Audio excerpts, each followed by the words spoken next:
Let's talk about it. Let's talk about it. Let's talk about it. Let's talk about it. Ooh, let's talk about it. Let's talk about it. I wanna talk about it. Let's talk about it.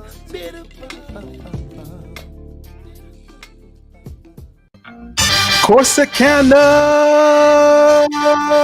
Texas. What's up, DFW? What's up, Houston, Texas? Welcome back to the show. I am your show host. We are your show hosts.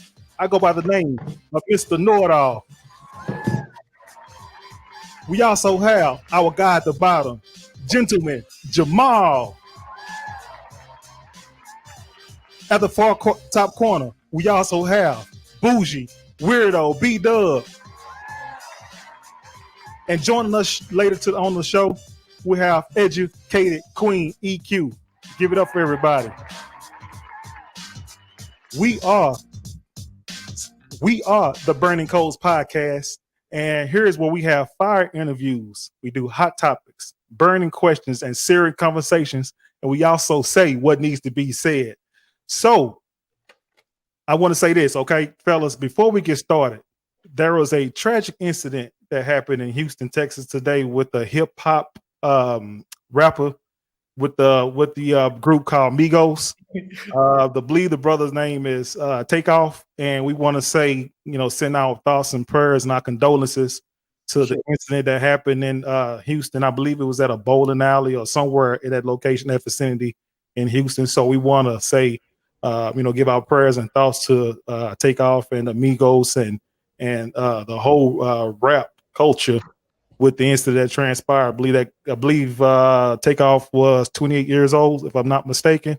So very senseless shooting, senseless killing that transpired, and we got to do better, folks, with amongst our culture, and we can't solve problems and issues with deadly force or violence of any type of any sort at all. So B-Dub, gentleman Jamal, can you guys elaborate a little bit about that, or just say what you guys need to say about that whole incident before we get started?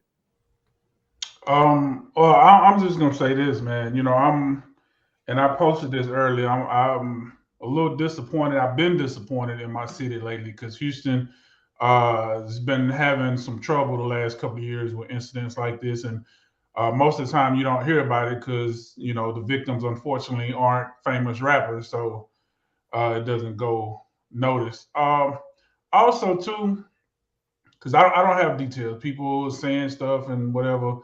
And regardless of how it happened, I think I saw an article said possibly one of his own people started to shoot and accidentally, caught him. And whether that's the case or not, know your surroundings. I would say this to artists, to anybody coming into any city, because it could be anywhere.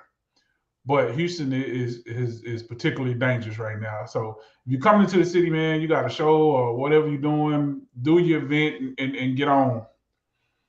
Don't hang around. Don't be in crowds where you don't know people. And also, too, if this is true that he unfortunately, went the way he went, I would say watch the people around you, because that makes it 100 times more tragic if that's true. Well, so two things. He was with Jazz Prince for his birthday party. Right. So he was with, he was with Houston. He wasn't just running around here willy-nilly. He was with, with Prince and them. So that's Mr. Houston's son or whatever. You know what I'm saying? Like he wasn't just running around. I mean, that's true. That's true. But I'm just saying the people in his personal entourage. Well, and from and again, this is just speculation.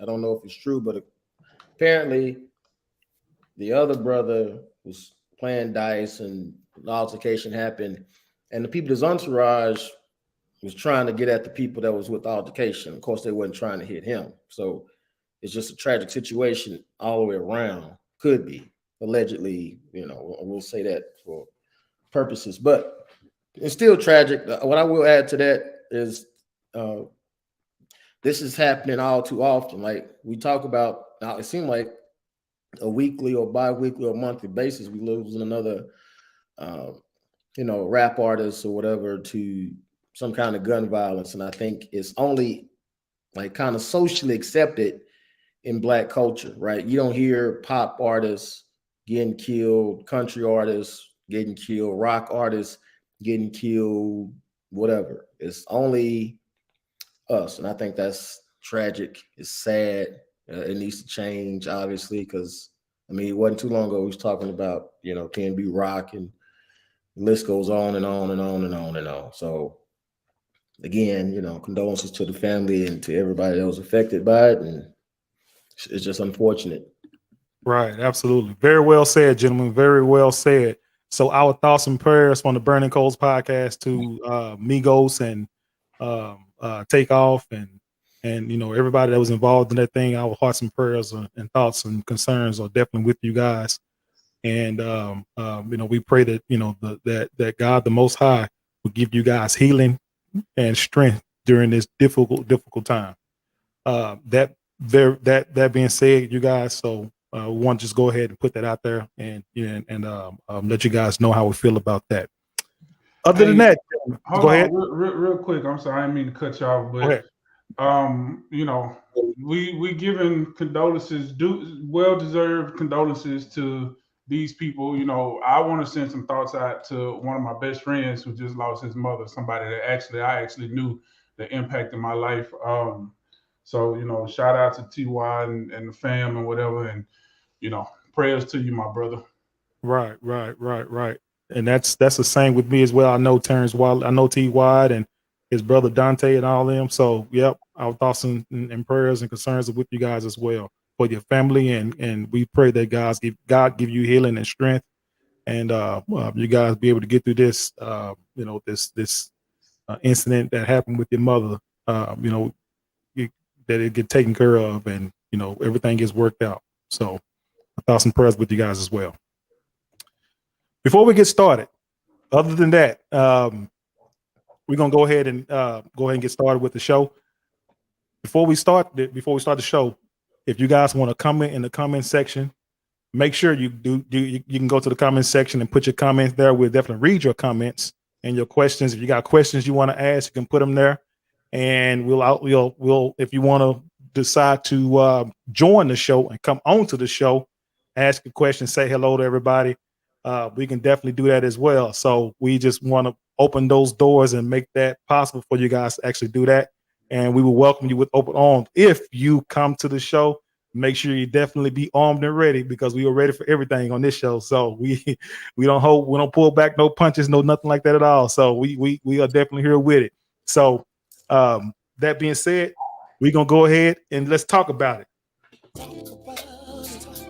Let's talk about it. Let's talk about it. Let's talk about it.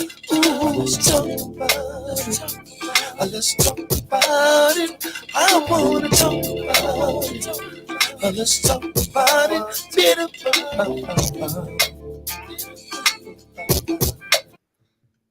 You see the title? We're talking about working with women at the workplace. Ooh-wee, the good, the bad, and the ugly. But we're gonna give you guys our thoughts and opinions about how we feel about this situation, whatever, because this is something that we all have to do. We all have to be able to get up, go to work, and your co-workers going to be of opposite sex. But for this specifically, this topic that we're talking about women. And sometimes, you might work with a woman that's in a leadership role, all right, making decisions, working leadership role in a corporate setting or just a regular setting and whatnot, whatever. But we're going to be touching that particular subject just for women working in the workplace itself. All right. Now, sometimes, and I'll ask this question to the panel here. All right. This is question number one. How do you guys feel? And when EQ, when you get on the show, or you put your comment in the section as well. How do you guys feel or handle what would you say, Phil? How do you guys feel about working with women in the workplace in a leadership role? We'll say leadership role. How do you guys feel about that? Go ahead, B-Dub. Go ahead. B-Dub, your mic. At the end of the day, you know, people are people. I don't really get in too much into the race and gender and all of that, but there are some differences that I have noticed just based on experiences and based on conversations with people. Right. Um, I work with females now. Worked with them before, no problem, whatever. But there have been times, particularly with women in leadership. So I give this example. I've talked about this before in conversation with people. Whenever this general topic comes up of things that I don't like. I don't like when women complain about wage gaps, but and they say equal pay for equal work, but the work is not equal. So one time I was younger, working in a department store, or whatever, had a female manager. Cool, no issue. Generally nice lady, a little annoying sometimes, but generally nice.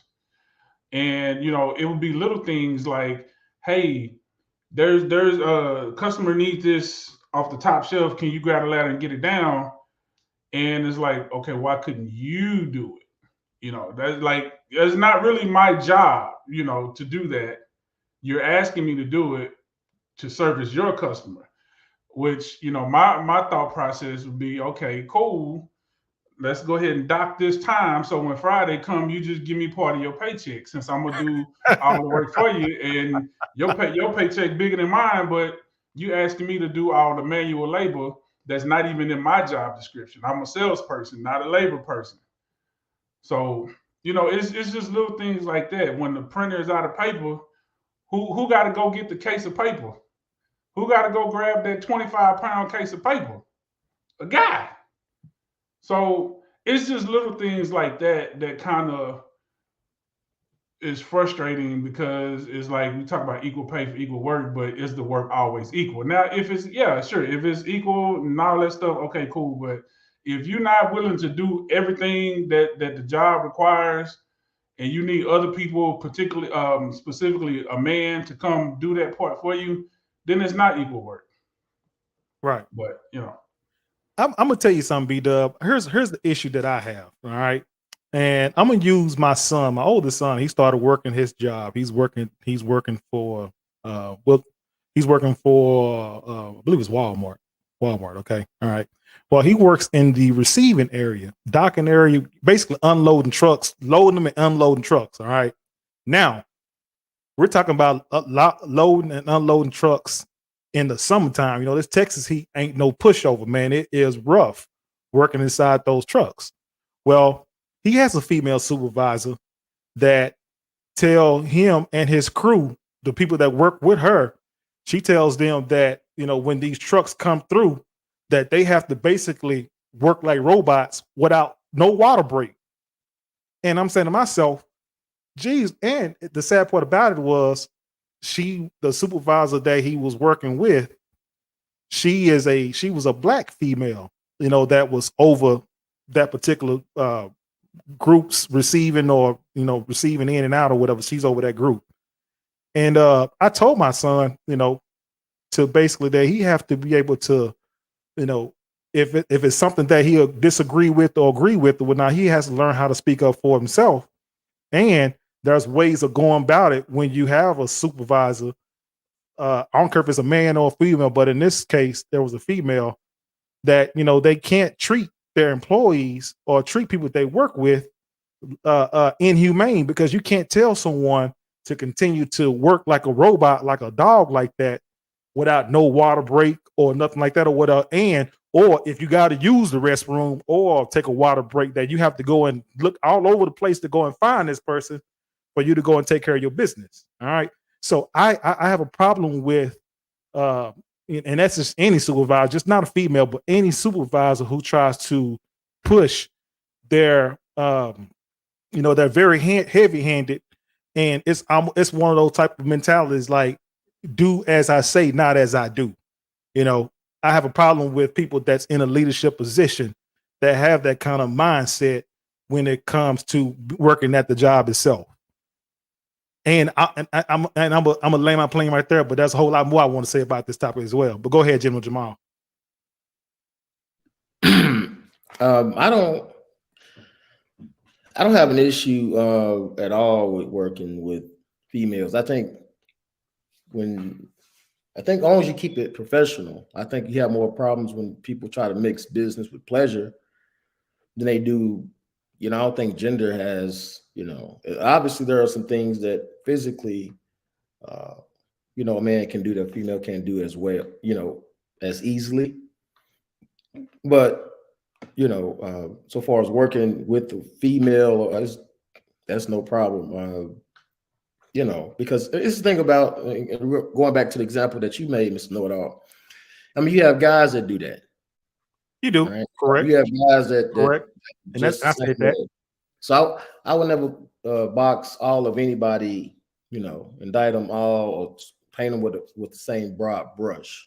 I have a problem working with women. It depends, like especially like in business. I tend, and I know I may get put out of the manosphere for this, but women tend to do better business than guys do. I'm gonna just keep it all the way a buck. I agree. I had to agree with that. I have to agree with that. I'm saying by experience, guys. I have to agree with that. I had to agree with that, Jamal. They be. I mean, my experience. I'm not gonna paint all guys and saying they don't do good business. I'm not saying that, but I'm saying from my own personal experience, women tend to be about that business and in leadership. If you have the qualities, it don't matter to me, male, female. It's are you competent? Are you capable? Your sex has very little to no bearing on your ability to lead in a lot of workplace spaces. I know, maybe some people say in other areas, maybe, but not in my experience. So to that, I don't have any issue. I just think the bigger problem with men and women working together is sometimes it crosses the line from business to personal. Right.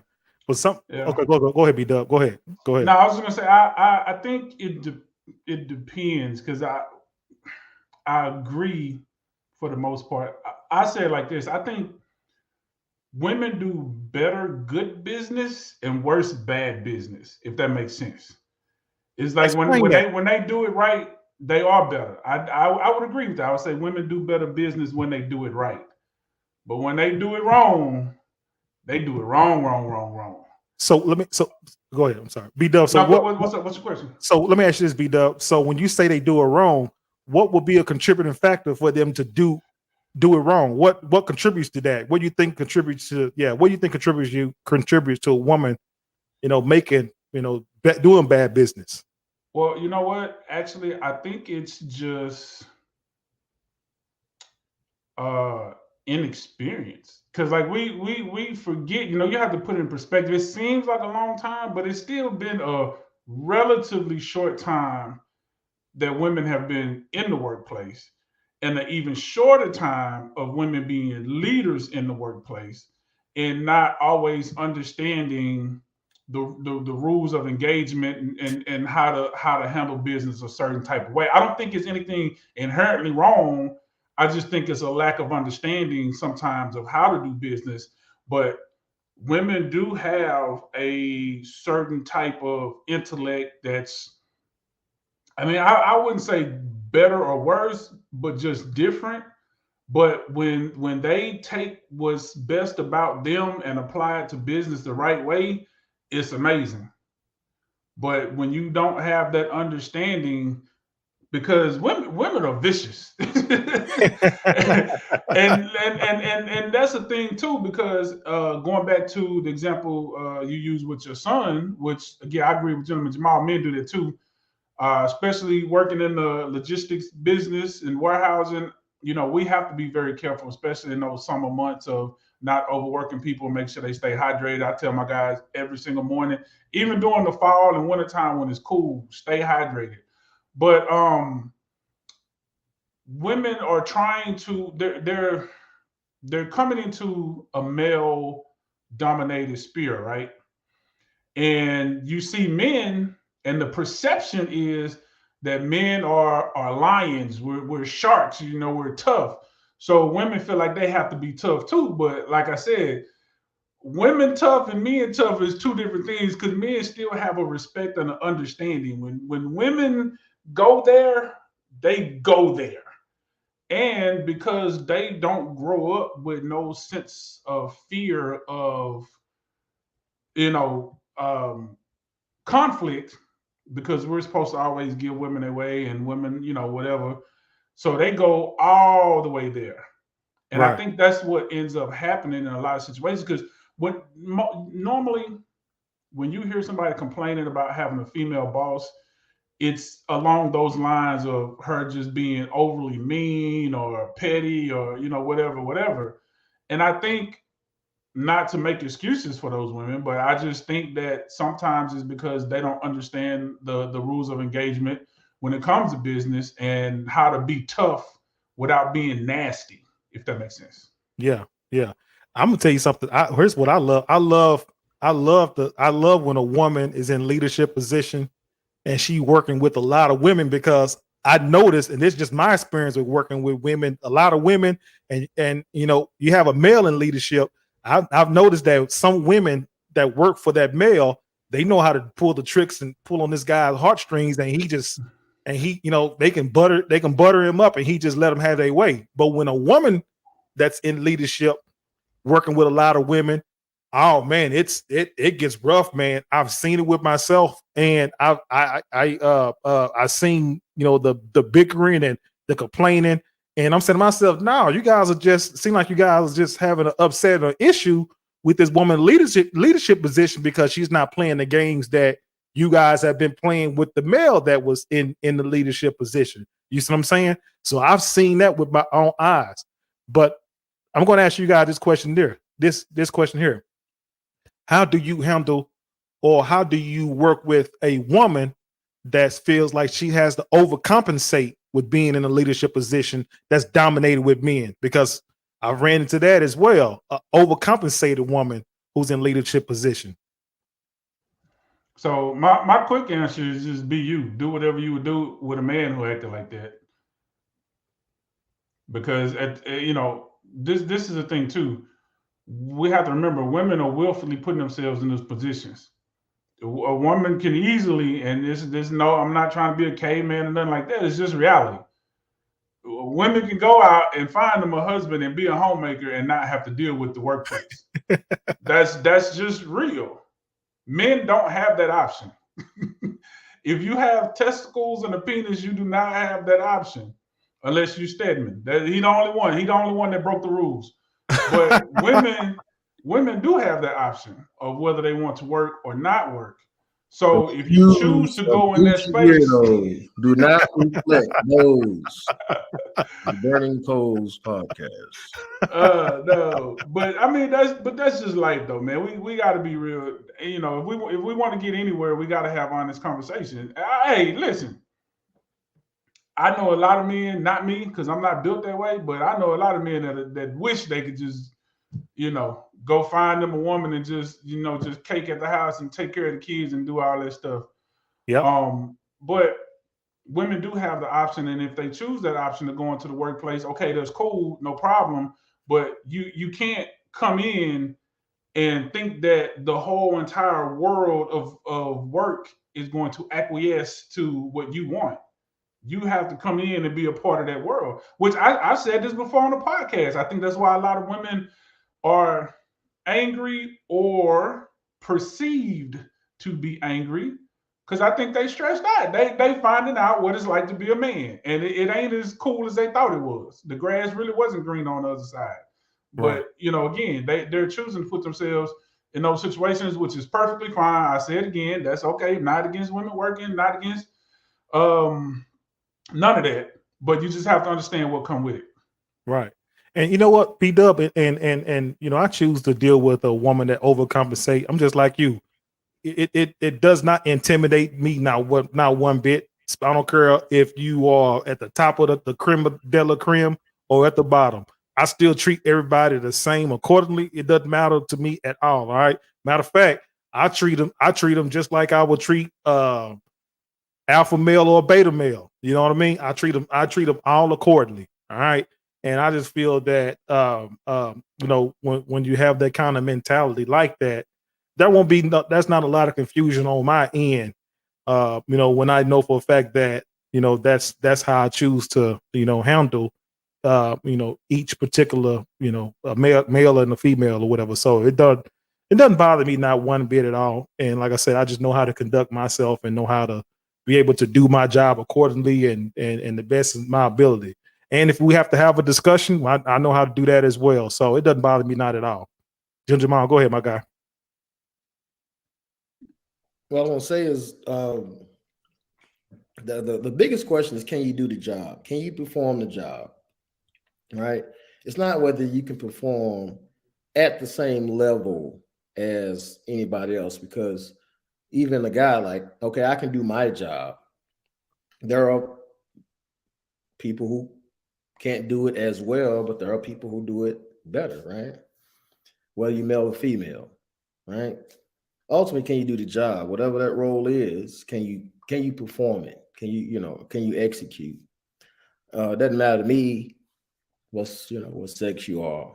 If that's not what obviously, if we talk, certain things, obviously, but as a whole, in general, right? Can you perform the job? Can you do it? If you can do it, fine, and that's male or female.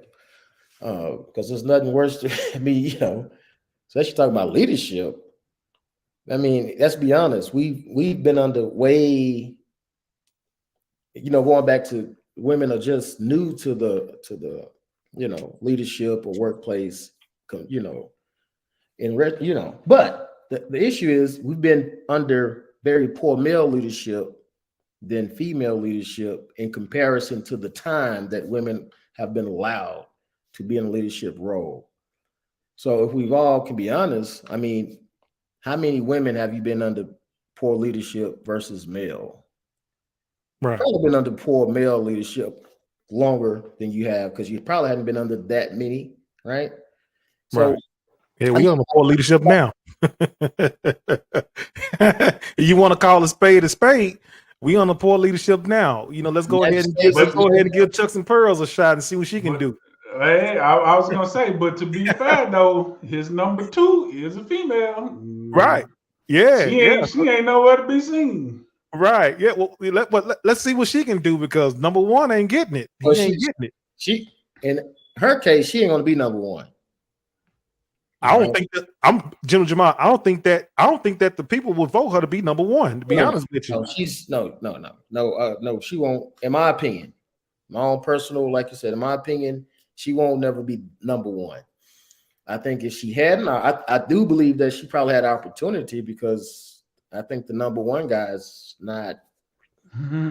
He ain't cutting it. Ooh. He ain't cutting it. Go ahead, put it out there. He ain't cutting it. Hold on, I froze up. I'm good. Yeah. Okay. Yeah. So the number 1 guy hasn't been. I believe that there was an opportunity there for her to. You see what I'm saying? Right. Which I thought when it was the election occurring, I'm like, okay, this is a perfect opportunity for number 2 to show that she can be number 1. Because I'm like, come on. But I don't think the opportunity was seized. I think that it was a missed opportunity. In my personal opinion, she won't be number 1. Right.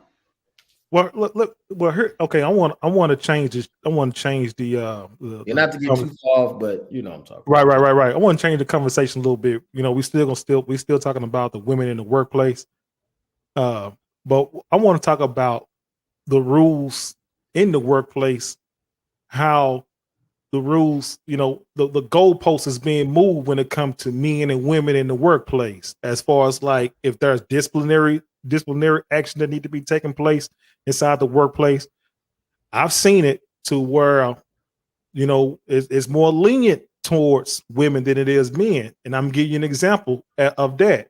Everything that transpired with Ime Udoka of the Boston Celtics, the head coach, all right, that was work related. Everything that transpired with Ime Udoka, he was, you know, having affairs with a you know, somebody that worked in the Boston Celtics office area. We're talking about some of the biggest people in the Celtics organization, and he was having a relationship with that woman, but they chose to put out information about the head coach versus the female worker that he was working with, that he had the affair with.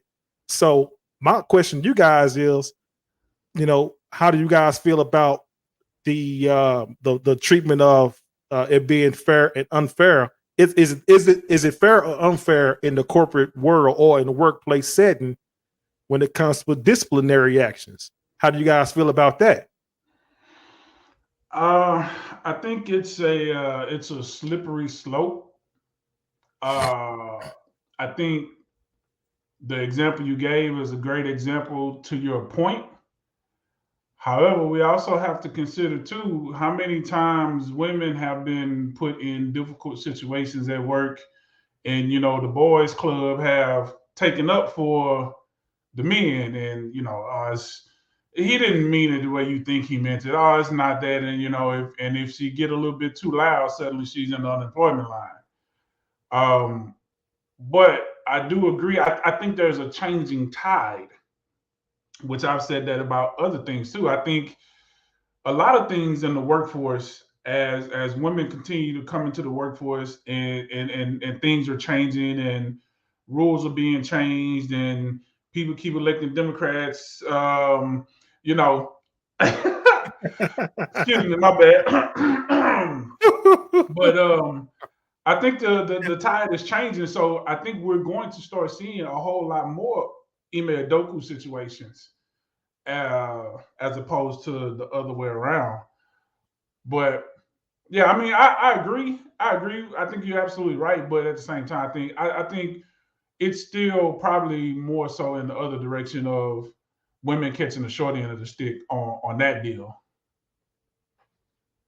Yeah, I think in a situation with the coach, it wasn't a man doing anything, you know, using his influence to, like you said, if you don't do what I'm saying, you out of here, or she was terminated or treated any kind of way. They violated, it was consensual sex, or a consensual relationship. I don't want to make extra with it. It was a consensual relationship between a man and a woman, and both, you know, and the rules stated that that was inappropriate. So I think in that one, it's not as like B-Dub said, as you know, a guy saying, "Hey, if you don't do this, if you want that promotion, or if you don't play by my rules," which it has been. Let's just be honest. Traditionally, that's the way it's working. Guys will get together and they'll see an attractive woman, and he will use his power and influence in certain cases. Not, of course, not all, but and then, you know, that way. Not in that situation. That one was, she never claimed that he was, you know, did anything inappropriate, or, you know, it was like, well, if you don't do this, you can't do. Now, I do believe that it wasn't fairly reported on. Like it kind of painted like only he was the villain. Right. And That's I'm what I like, was ready to say. Right. like Right. two consensual adults. She was married, Right. mind you. There was very little on her. It's all about him. He's fired and he's the worst guy. I'm like, well, Right. so that part's not fair. And I don't think it was, you know, I don't think that part was handled the correct way in that sense. But that's not the same as, you know, we know there, you know, there are a lot of cases where women were, you know, handled, or, you know, men have used their power and influence to get their way with them, if that makes sense. Right. Well, well, we're you know, but in the work environment now, you know, anything can be perceived as sexual harassment. All depends on how that woman, you know, take it. You know, That's why you do your job and go home. Right. And see that I'm sorry, I didn't mean to cut you out, but that's where it's getting dangerous at, because very dangerous. This you know, as we continue to grow into this in my feelings type of social environment where I determine what's offensive to me, you know, it's going to be a problem. It's going to be a big problem. That's why I say I think the tides are turning, and it's going to end up being a big problem at some point, because that's exactly correct. Nowadays, if you say, okay, I choose to call myself Bougie Weirdo, and you call me B-Dub, I'm offended. You're not properly calling me by what I want to be called by. Now we're in HR, and you know, you could potentially be getting a write-up because you call me by my initials. You know, so it's a slippery slope. It's dangerous. I think we've fallen into the you know, the abyss on that one, and I hope it comes to a stop soon.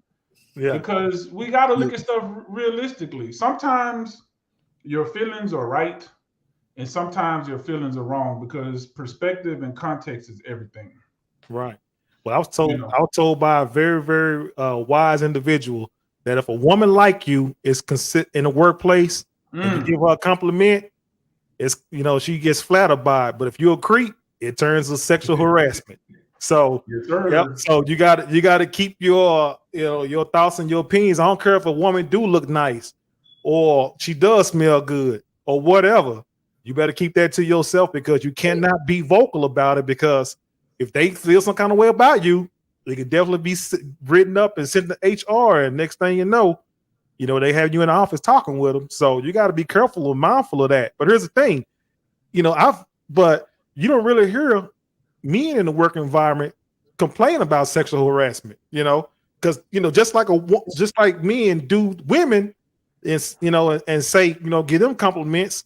Women will do that to the man, even if a man is not attracted to that woman or attracted to her, or vice versa. We just don't. You don't see us putting no sexual harassment reports out there, and bringing up to HR and talking about it like that or whatever, because that's just something that is very unheard of. Not saying that it don't happen, but it's very unheard of in the workforce environment. Go ahead, Jamal. A different time now. Just like when you talk about teachers. Ooh, am I going to go there? Yes, I am. When we were younger, and nurses, we knew that there were teachers that were inappropriate with students. Oh, I heard about that. Ooh. Now, typically, I ain't gonna finish that statement, but everybody knows. No, go back. No. This is the burning cold, baby. This is the burning cold. Say what you gotta say, brother. They want to hear it. Go ahead. Now, I'm gonna say this. We all understand that typically, generally, a man is not gonna go down. He's looked at a certain way. If he goes down there talking about a woman is giving me attention, right? It just is perceived a different way. Right, wrong, good or bad. That's the way it is. It's different socially for a female. We look at these cases now where these guys be talking, these teachers are getting caught with these guys, and we be like, man, what I would, imagine yourself at that age. You wouldn't have written, well, I ain't gonna say you wouldn't have told, but you know what I'm saying? It wasn't. When a male teacher does that to a female student, it's handled differently. It's looked upon differently. Can we agree to that? Than it is when a guy had an inappropriate relationship with a teacher. I don't know, Jamal. It might be bad on both ends. It's worse, man. Ooh, I don't know. No. What I'm saying is, so if a guy, a boy, has a inappropriate relationship with a female, older, it's like this. Guys have always been able, if a guy sleeps with 100 women, he's a king. If a woman sleeps with 100 guys, she's not lifted up and praised for it. I see what you're saying. That's the difference in how we perceive male relationships versus female relationships is the point I'm overall making. Right. In any relationship between a teacher and a student obviously is inappropriate. I'm not saying that, but I'm saying is when we were kids, we looked at some female teachers like, man, she looks good. You know, Yeah. Young boys, they hormones, they look at it a different way. Yeah. And it was taken a different way. You know, if boys did that, it was handled different. I'm gonna say that, and I can say that with fact. It wasn't doom and gloom, you know, but you find out this older man teacher was messing with this young girl. Oh, it was a problem. Right. So I'm gonna say that, but none of it is obviously none of it is legal and it's inappropriate. Right, right. But if you ask some woman, if you ask that male student mother about what she think about that, all hell finna break loose. Because mama don't want nobody touching baby. Right.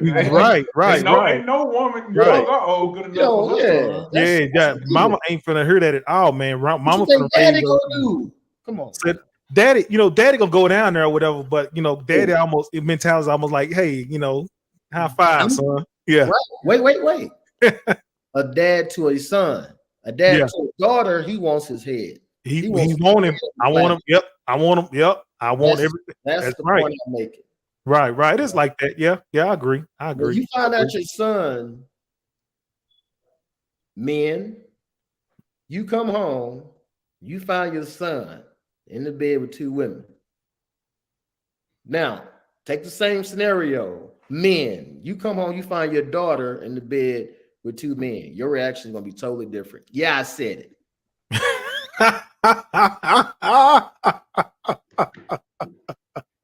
Oh my goodness, man. Yeah,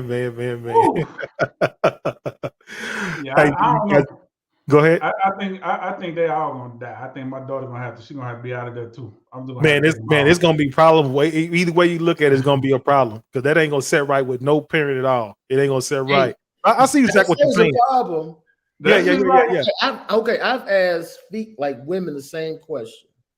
Women, it's bad. You're gonna be mad either way. I'm not saying that, but your reaction is totally different when it's a male versus a female.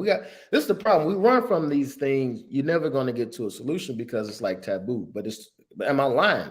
I always say this. Stop me when I'm lying. I'm talking same age. So let me clear that up. I'm not talking your son with adult women I'm talking y'all, they the same age, right? You come home, your kid done skipped school. You done came home early for whatever reason. You have a son. Father walks up in the room. He's with two girls the same age in the bedroom. I ain't gonna even finish the scenario because I don't want to get now. Same scenario. You come home, your daughter's in the bed with two guys. Tell me your reaction is not going to be slightly different. That's what you're saying. Yeah. It will be different, but I think it's because, and I'm not saying this is right or wrong, because actually this is part of the problem. We don't teach our sons to have the same type of respect for themselves as we teach our daughters. So it's more of a disappointment because if I saw that, I would be disappointed with myself, not even with her. I would be disappointed in myself because I would feel like I let my daughter down as a man to what about your son? Put herself in that situation, right? Now, with my son, I would feel the same way, but more says, like I said, you're gonna think of it slightly different. That's all I'm looking for. That little well, because you want. So here's the thing, and I'm listening. I'm not gonna sit here and act like it's right or wrong. I'm probably gonna be completely hypocritical, but I don't care. your son is like I said before. Men have Audis, women have Innies. It's one thing to penetrate something. It's a totally different thing to be penetrated. It's just different. I don't care. You can call me whatever. I wouldn't want my son to do that. But if he did, I would feel less of a type of way than if my daughter did something like that. That's just what it is. General Jamal, what's that key analogy that you use? Put it out there with the key analogy. I can't say it the way you said it, but go ahead. Put him on blast. Put him on blast. General Jamal, this is Now, hey, no. Huh? Go what? How I go, a key that opens many locks is a master key. Right. A lock that can be opened by many keys is a broken lock. I'm paraphrasing, but basically. Hey. Oh my goodness. We're gonna keep it a stack. Allegedly. that fixes everything. As long as you put the allegedly on there, it changes everything. Yeah, allegedly. Yeah. Hey, we got a comment. We're gonna read a comment, all right, before we get to the video, because we do have a video that we want to share with you guys, so you guys will be able to watch it. But let's get this comment out the way first. Monique Smith says, "Nah, I'm acting up either way because you are in my house, son, daughter, no matter. It's all the way disrespectful. Don't play with me." Hey, that's what I'm talking about. See, Monique, I feel that. And we're in agreement. You're gonna feel upset, but it's different. You're gonna be just it's gonna be a little bit of a difference there, just a little bit. Right. Hey, you guys, we thank you guys for tuning in to the Brandon Coles podcast. This is where we say what needs to be said, and we appreciate you for the comments and tuning in. Make sure you hit that thumbs up button, hit that like button, hit that subscribe button, and share the content as well, because that is how we're able to be in the algorithm. And so that way our podcast can definitely grow. So we want you guys to help us grow and subscribe, get everything up, all right? So because we can't do this without you guys. So moving forward, we do have two videos that we want to share. The first video that we're going to share is this man perspective about women in a work setting. So we're going to play a little bit of his interview, and then we're going to come back to you guys with our commentary. Here we go. Yo, Elliot, I continue to notice that there are more and more women in the work environment. And the women around my age of 20, they're not really mature women. In September, I started university. I want to take the lead in the projects, but I don't know if I'll be able to work with women. I want to get things done, but I'm afraid that the women I have to work with won't be as driven and serious as I am. I can be ruthless when it comes to saying what I think about someone's performance. I'll go all in when I need to tell a man, but not so much with a woman. I don't think it's very gentlemanly-like of me when I go all in on a woman. My question is how to best work with women. So in my opinion, there's no reason to be gentlemanly-like with a bunch of women who are not being feminine, right? And so if these women want to play ball, they might get tackled. If you're working with these women and they want to work in a work environment that's a manly work environment, men getting shit done, building stuff, breaking stuff, and making empires, then they ought to be able to roll with the punches. Just like when we were kids. Do you remember when we were kids, we would play like football, right? Boys would play football. I remember playing football. We would just tackle the shit out of each other. We have a grand old time, me and the boys in the neighborhood playing football and knocking each other out.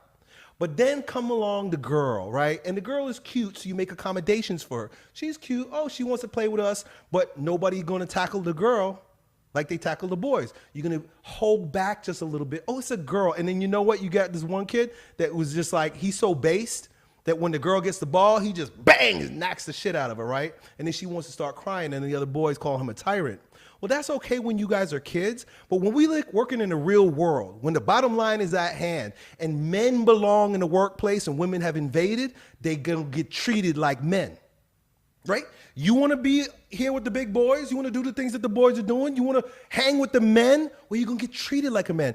And I tell you this, if you treat this woman like you would treat the other men, the women that see you treating her that way will be turned on. Because they realize this guy's no simp. He's no pushover. He's not going to accommodate for this inferior man, because that's what women are playing. They're playing this game of being inferior men rather than being superior women at home making babies, raising their families, and being good wives.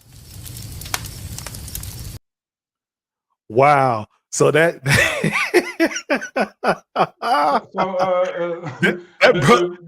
views and opinions of that guy. Hey man, He sound like he got a stack of sexual harassment letters that's waiting in HR right now, man. Jeez Louise. Listen, women. Listen. Our views do not. We just want you to see how some men think inside the workplace.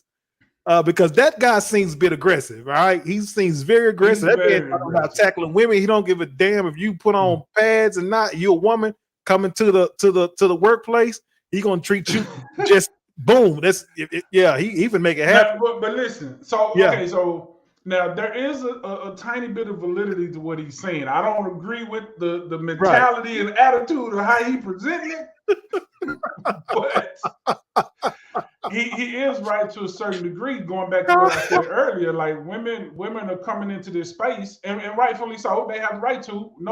We're good with that. But you have to understand too that you're coming into this space, and like I said earlier, you can't expect the whole entire world to acquiesce to how you want it to be done just because you're coming into this space. Because at the end of the day, business is business. Either you get it done, or you don't, you can or you can't. So I agree with that sentiment, but I definitely don't agree with the mentality behind it and how he presented it. Yeah. But yeah. Mr. Brian Allen, we need you to come to the office. We got to talk to you about this sexual assault that you got going, the sexual harassment, because I believe I believe that you did everything that you say that you did. That you did everything, because that guy there he was on something, man. But I agree. You know, there's some things he did say in there that I took bits and pieces of, but a whole lot of it, man. I'm like, oh man, no, brother, no. She, Tammy Gunn said his delivery was off. Terrible. That was a horrible. Horrible. That is roid rage at its finest. Right, man. You can't go in the workplace with that kind of attitude that brother had. It ain't gonna get you nothing at all, man. Matter of fact, you will be looking for another job somewhere very soon, very fast. Because I believe with that kind of mentality, you scare people, man. And even men will be like, man, hold on, this guy a little bit, I don't want to work with him. No, man, because he's gonna have all of us in trouble. You know what I mean? He'll have all y'all sitting inside that office, with the kind of mentality that brother had. So I wasn't feeling that. But we did have to put that video out there so that way you guys can see how some people think inside the work environment. All right, we're gonna go to video number 2. Here we go. And this is a female. She's doing some TED talking. Why do I feel diminished with no voice? Is it oftentimes because I'm the only female in the room? Or is it because I'm typically only the Black female in the room? When I think about my journey, it's been a very bittersweet road that I think about all the things that I've experienced in both my personal and academic career. It's interesting, in Lean In, Sheryl Sandberg said that 21 women are CEOs of corporate organizations. And that number is only 4% of women of color who hold top corporate jobs. I am one of those statistics. Women in leadership are vital for both our organizations and our communities. But if we don't have that voice, we've lost half the world.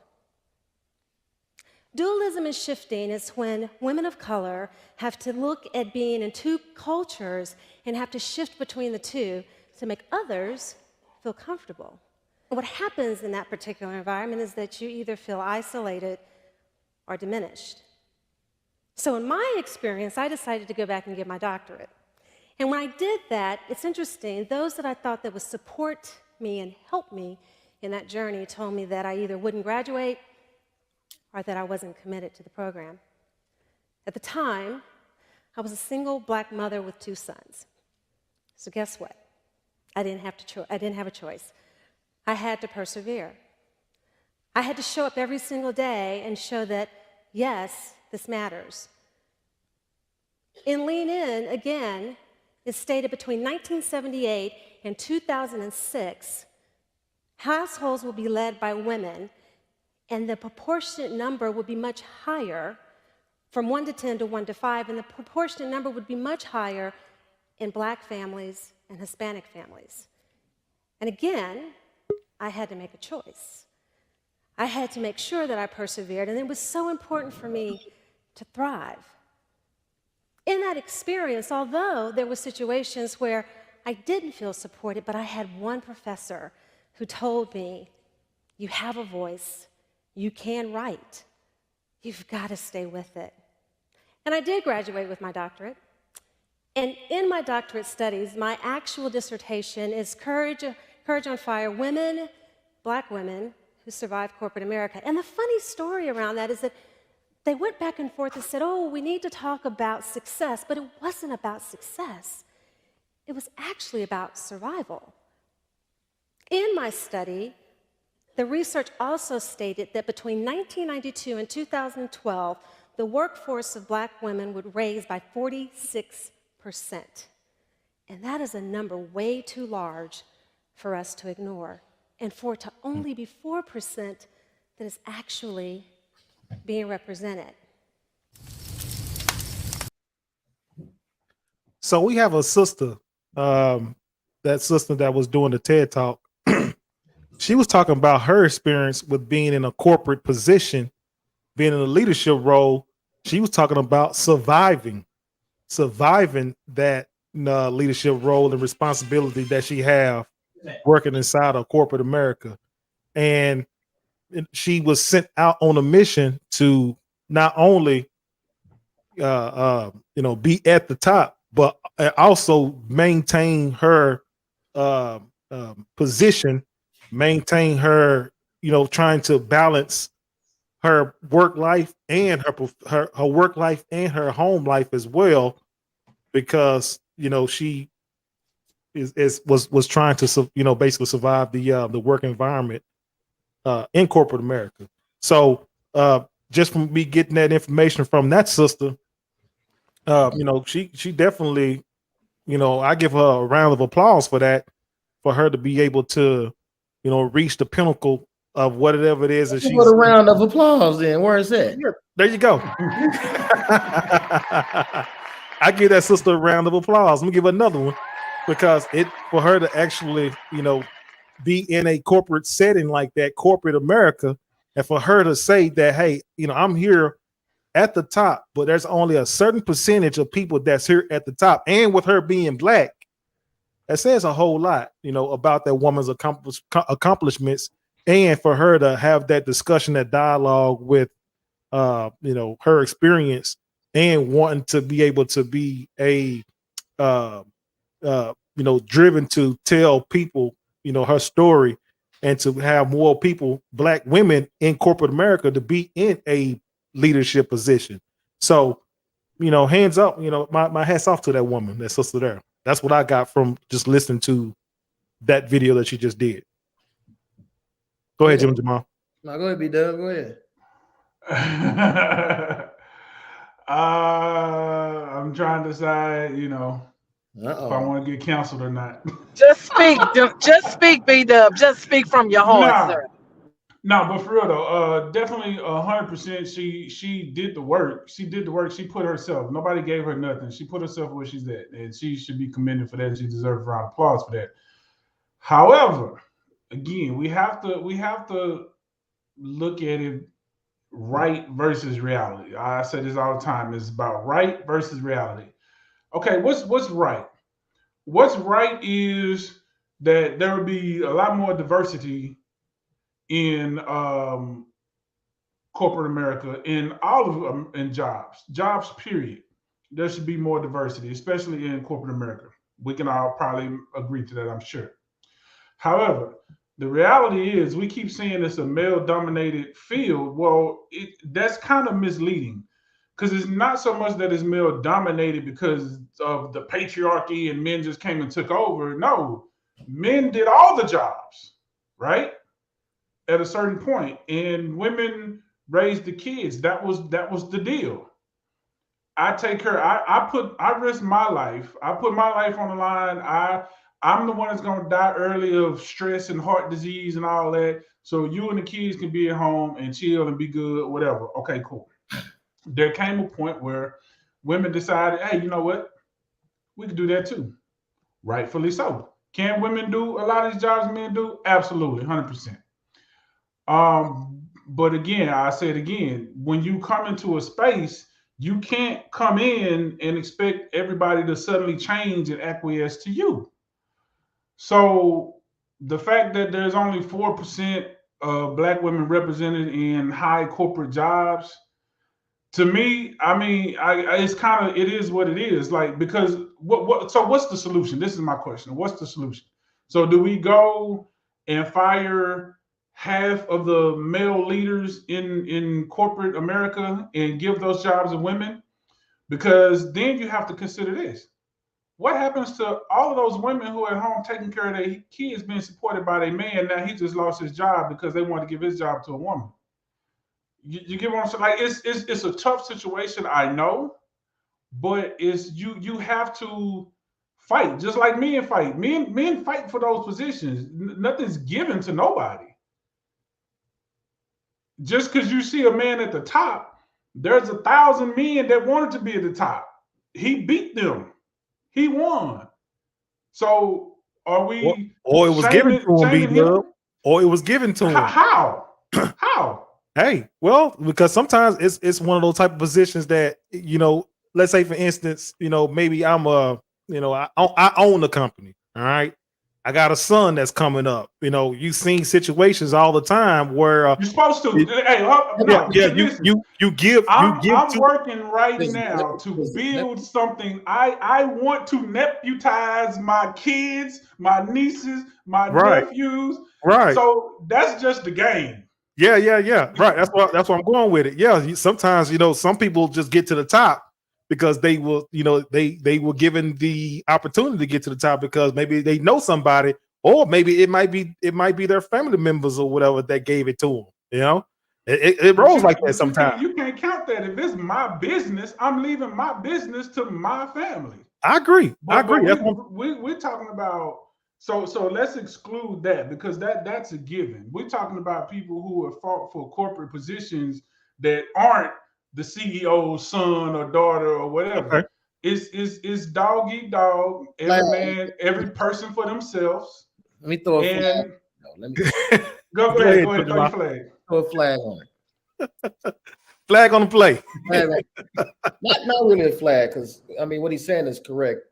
In a sense, I would say this: son, daughter, whatever. If I got a business, okay, you want to leave the benefits of that business to a relative, fine. Does that mean though that I couldn't give an opportunity for someone else to actually run the company? No. Like be okay in the sense of the Cowboys.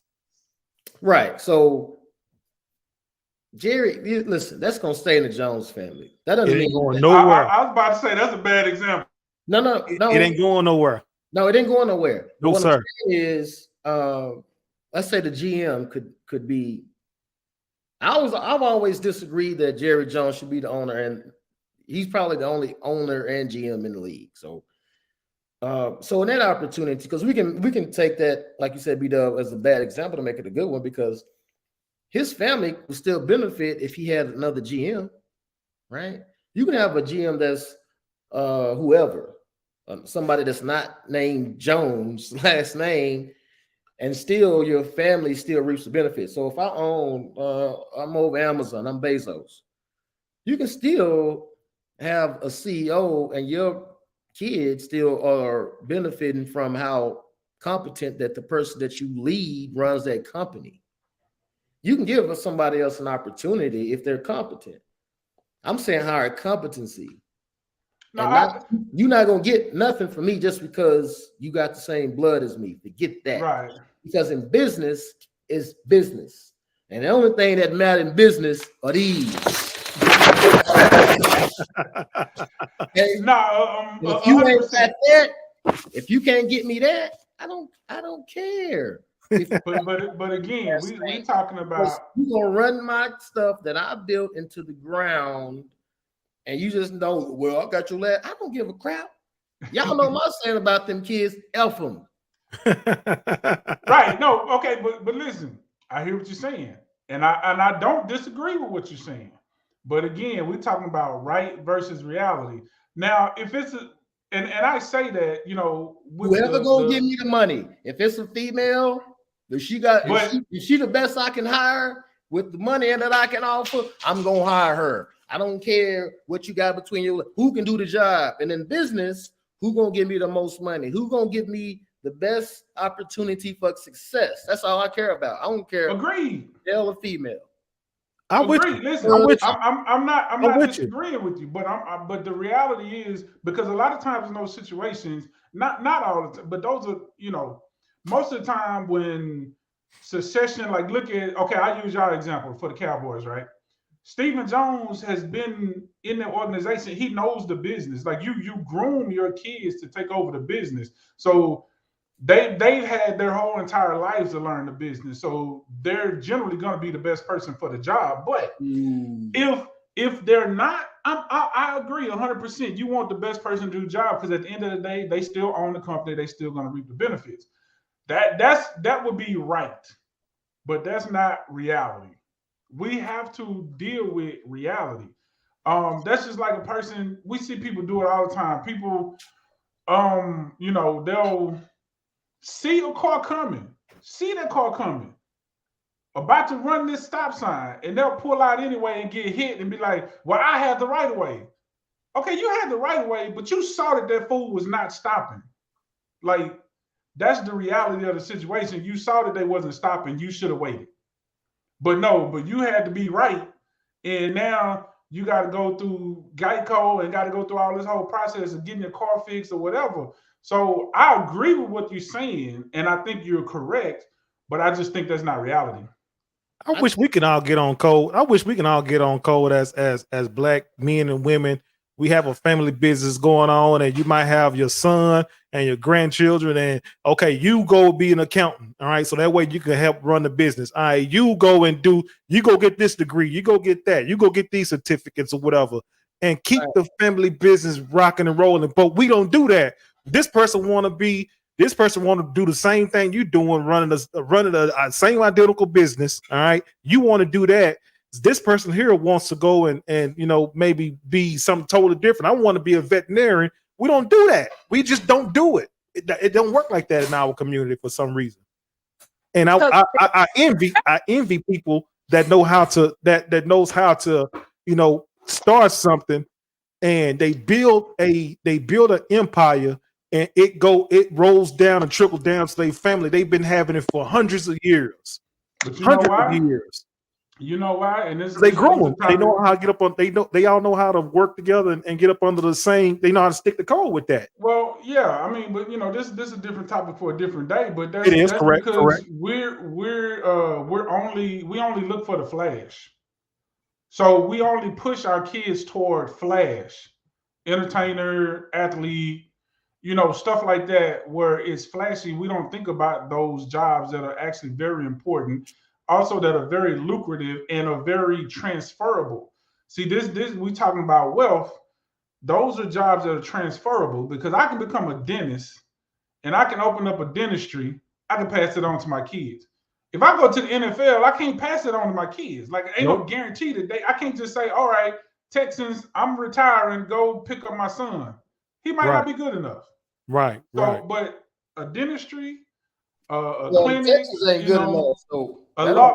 Hey, listen, hold up. We're not going to do that today. I told you we are rebuilding. EQ, go ahead, EQ. Everybody, welcome EQ to the show. Give them a round of applause. What up, EQ? EQ, I know you had something to say there, EQ. Go ahead. You were saying, why come we can't do that? I said, shoot, that's because everybody want to be a rapper. Nobody want to be no accountant. Nobody want to be no president or no executive. Everybody want to rap. Right. Exactly. Right. We can't get along well enough to run a business together. Sadly, we can't. Right. Yep. And we so used to not having money. Everybody want to handle the money. That's the other thing too. That part, yeah. We because even if you do start a business, it's like, okay, who gonna handle the money? Who gonna run it? Who gonna be in charge? We too worried about the wrong stuff. But I just I think we are moving in the right direction. Let me put that out there before we get too negative and down on our people. I do think we are making improvements, but I think it's just up to each person. Like I said, with me personally, with my family, okay, I know different, so I'm doing different. I'm setting the groundwork, setting the foundation. So and hopefully, my kids will learn from me and I'll be able to teach them and they'll keep it going. And that's all I could really do. And everybody just have to do that within their own family and eventually we'll get there. Right, right, right. We got some comments in the comment section. I'm going to read the comments. Hold on, EQ's trying to come back on. All right, EQ, look like you're loading. But we got comments in the comment section. Tammy Gunn said, big flag, understand, but don't call someone may run it better than your family. Who gonna do the better and make it thrive? But she says, meant to do better, meant do the job better. Okay. All right. We definitely feel what you're saying there, Tammy. Sure appreciate you for the comment there. We thank you for that. EQ, you there? Yeah, I'm back. I had to log in on my laptop. I was on my phone. Right. But So I have EQ, a question. Go ahead. First of all, how are y'all doing tonight? And secondly, why is Gentleman Jamal doing? What is he doing with that ridiculous hat on? Man, I thought, you look like Trey Diggs over there. Let me answer the question because I realized throughout the show I didn't have no Cowboys. Y'all know when we win, I typically put the roles. Here you go. But I had to give my boys a props. We going into the bye. That's why you see this ridiculous hat, as you called it. So EQ, you there? EQ? Even when she here, she ain't here. Whatever. EQ, we want your thoughts because we were talking about working. Straight ridiculousness. We were talking about the women in the workplace environment. We all pretty much. I can't stand you. We all pretty much gave our thoughts and opinions about it. So, how do you feel? What's your thoughts and opinions about working with with the female worker inside the work environment setting, whether it's corporate or just the regular employee working inside the workplace? Let's say, for instance, maybe she's. Well, go ahead. I'm sorry. Go ahead. Oh, go ahead. Well, let's say maybe she overcompensate, or maybe she's a person that's maybe dealing with some issues in the house or whatnot. How do you feel about that? Well, first of all, we're emotional creatures. Let's establish we know that. Okay, but also women in the workplace, we create balance. And there are certain skill sets or certain expertise that we may possess that men may not. However, but the thing of it is, when I work better with men than I do women. I don't know why. I just have a better working relationship with men. Men are not emotional. They're not as judgmental, or in my experience, and they just want to get the job done and let's go home. Let's be on our way. With women, it brings a whole nother set of energy, vibes, or whatever you want to call it, to the workplace. And sometimes, with women, it gets messy. It gets biased. It gets a whole lot of things. And I'm not saying those things can't happen with men, but typically with the woman in the workplace, it's supposed to bring balance, creativity, sensitivity, femininity, and all those things. But in my experience, women they've been the most difficult to work with. Right. And that's for a lot of reasons too. Go ahead.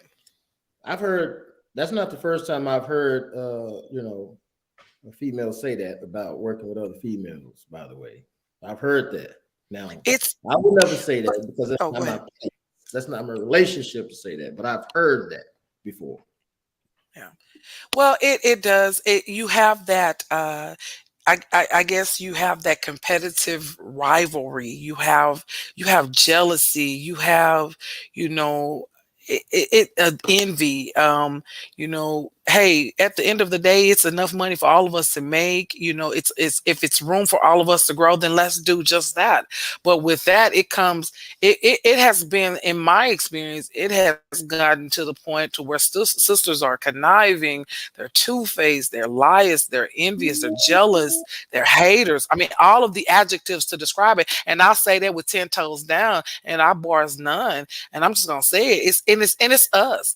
I mean, it's one thing to work with my white counterparts, but my black sisters, man, we Oh shady. man, Man, man, I we know are. sisters that that'll screw their way to the top, or lie and cheat their way to the top and look down on another sister who trying to get it the right way. I'm one of those sisters that's been in that position. I had a sister, I almost lost my job behind something like that, and it's sad because guess what? We all out here trying to make it. And sis, whether you make it when you make it to the top to the right way, hey, you ain't got to look down your nose. You can always reach your hand back down and say, hey, let me help my sister. But it be those ones screwing their way to the top that try to look down on us, or the ones that, oh, she got a master's degree, or she driving Mercedes, or this, that status. You trying to prove a point, and we all trying to just, hey, make $1 out of 15 cents. You know what I'm saying? Right. But I'm telling you, I've been in even in corporate America, and I'm gonna tell you, in education, man, this field right here with us, with sisters and brothers, oh my God, it's one of the most conniving, backstabbing uh, entities or systems that I've ever experienced. And I've worked in some large school districts and smaller districts. And I will say it's more peaceful in these smaller districts. I mean, yes, you have things that go on that are cutthroat, that are shady, that are biased, that are racist and all that. But when it comes to our people, oh man. And case in point, look at this certain school district that's in the limelight right now. And both of their basketball teams get basketball coaches got suspended. Both teams get banned. I'm telling you, that's some brother and sister shady deals. That ain't them other people. Them us's. I Right. don't know if y'all heard about that or not, but I'm just saying. But No, it's yeah. us. We are our own enemies, and I don't understand why we hate each other so much in these workplaces. Hey, if you ain't the CEO, if it ain't your company, hey, you are just a worker just like me. Right, right, right, right. And I was going, and you stole the thunder right off. You stole my thunder, EQ, because we got that mentality. Like we want, what good is it me that it's not my company. I'm just an employee with the numbers, just like you are. But what do I benefit, or what do I gain by letting you by trying to find a way to get you terminated or fired from your job? The way you feed your family and the way that you provide for your family, what do I get from that? You know I what? don't get no pleasure from doing that. But we do have a lot of people that's in the work Who are environment like that? that are like that, and I don't understand that kind of mentality. I just don't get it. I don't get it It's either. that You know the guy on Django? What was Samuel L. Jackson? What was his role? What was I swear we got women y'all in the workplace just like that. And here's what they think: just because they are executive director of marketing, or executive director, or The the vice title. president of this, at the Yeah. end of the day, if you work for them white people, you are an N word. If you make one wrong move, you still an N word at the end of the day. And that go for me and anybody else that look like me. Baby, don't get so bet high you on your won't hit horse. her. You're so messy. I Don't get so high on Excuse your horse, because me. I they'll bet you knock won't you hit off. her. I bet you I will. right, You know what I'm saying? It's like we said a couple of weeks ago. We have no advocate when it comes to, those other people. And that's why I don't understand about sisters and brothers in these positions. Hey, reach back a hand to help your brother and sister. But we too busy hating on, looking down on us. We already got them looking down on us. Why you got to look down? And then why would you want to pick at me at the place where I come to make money to feed my family, to pay my bills, so that me and my family, can survive, or whatever it is, we got to do. That's the messed up part, because I've had that happen to me, and it was But you from right, know what? somebody I know. That's crazy. right. I you And that's know how it happened to you. Go ahead, B Dub. I think plenty of people probably have that story. I have a story, but it's a crab in a barrel mentality. But like Jay Z famously Absolutely. said, the part they don't tell you is that crabs don't belong in a barrel. So That it part. was set up that way because there was once upon a time where it was one and one only. And they were not shy about letting you know that it's one and one only. So if you want to try to help this one over here, cool. But it's gonna be one and one only.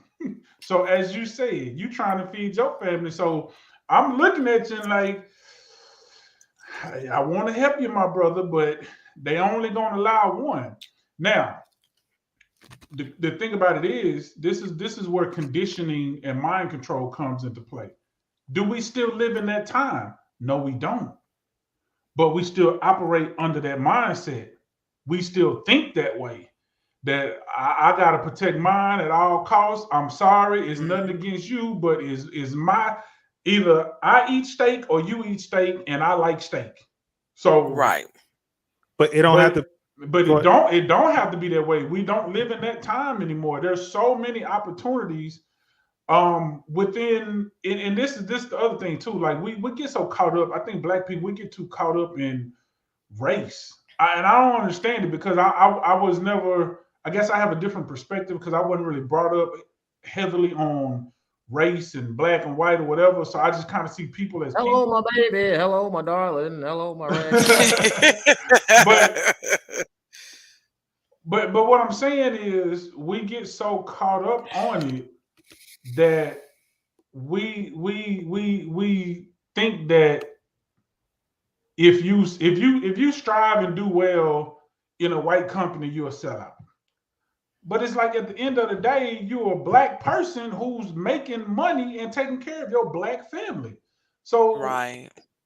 however you get the money shouldn't matter, in my opinion. No, 100%, 100%. No, let me be clear. Let me be clear.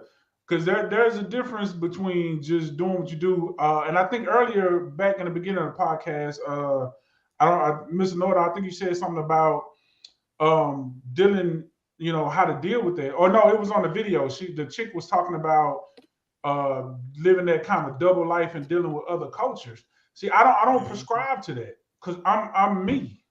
I tell people this all the time. I'm just me 24/7, online, offline, in line at the grocery store. Right. And out of line. And out of line. all of that, right? So, but be done. Oh, go ahead. Yeah. No, what's up?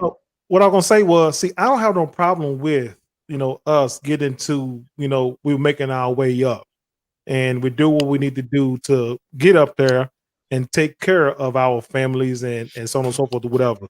I don't have no problem with that at all. What I do have a problem with is this: when you get up there and you find out that some of these people at the top with you are mistreating individuals in the workplace that's beneath you that look like you, the treatment is totally different. And that person that's up there high enough that can actually maybe say something about it won't do nothing about it because they're more determined, they're more afraid of the repercussions that's going to come with it. You know what I mean? And what I take I give you an example of that. There was a video of this construction site where there was a bunch of Hispanics that was working at this construction site. All right. One of the workers, well, I think it was like two, it was a few of the workers that was getting mistreated by the corporate people that was there. They all walked off. All of them closed up shop. They said, if you go mistreat 1, 2, 3 of ours, we all ain't working. We gotta have that same mentality, that same energy when it comes to stuff like that. Because we'll just sit there at the top and we'll see people get mistreated that look like us, and we won't say nothing. We don't want to lose our cush spot. We don't want to lose our title. We don't want to lose nothing, but we just let that happen.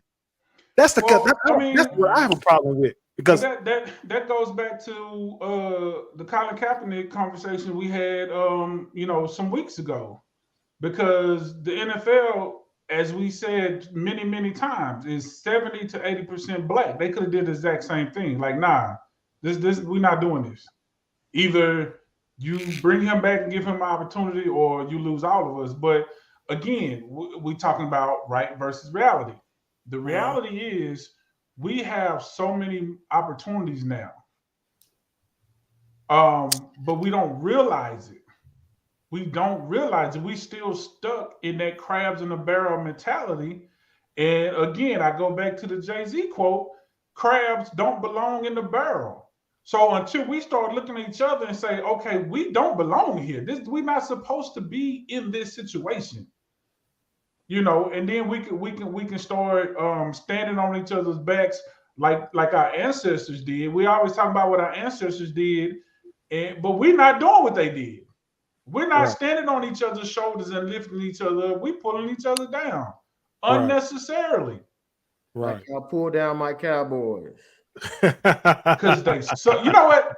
Listen, let me explain. The NFL. Let me hold on. Let me explain. Cowboys are 6-2 going into the bye, and I would gladly accept a female owner if she was the first black owner. I would. Why must you be like this? It ain't why? the Cowboys. Nobody hates the Cowboys football team. We hate the fans. Hey, we're gonna go ahead and get ready to close the show out. We're gonna read a comment first. All right. So Monique Smith says this: if we spit as much energy bringing the other down as we do bringing each other down, there's nothing we could do. I'm just saying. Okay, that's a pretty good comment by Monique Smith, and we appreciate you for watching the show. Go ahead. We got to push each other up. No, if we put as much energy lifting each other up as we do turning each other down, I think is what she was trying to say, and I agree 1,000,000%. 1 trillion. Right. A billion, kafillion, zillion. Infinity plus 1. Oh, shut up! Take that ridiculousness off your head. But you know what though? Now, if what we really need to do is everybody put all their energy together into hating the Cowboys, that would be lovely. That's why y'all will fail. Then we would be one. Because we will not lose ever. All right, EQ, B-Dub, Gentleman Jamal, you guys got your final remarks, so that way we can go ahead and close the show. Yes. My Cowboys are 6-2 going into the bye week. And that's all I need to say. And with that, I bid y'all adieu. All I can say is the Texans going to have the first pick in the draft next year. As the first lady of the Burning Coals podcast, I'd like to tell Gentleman Jamal to wake up, because ain't nothing wrong with dreaming. And no, I'm just playing. Cowboy, sorry. No, y'all, we just gotta lift each other up and encourage each other. So many people out here going through so much. So many people suffering losses right now. So, man, there's so much going on out here, y'all, for real. I got friends, family, just got some bad news earlier tonight that somebody I know close to me passed away. So just, lift each other up, cover each other in prayer, meditate, whatever it is that you do. And, y'all, we got to love each other. It's getting crazy out here. We need each other. Just realize. Yeah, brother and sister, wait, let me say this to my sisters. Hey, y'all cut this foolishness out here talking about you don't need no man and you don't need no brother. Sis, that's a lie from hell. We do need these brothers.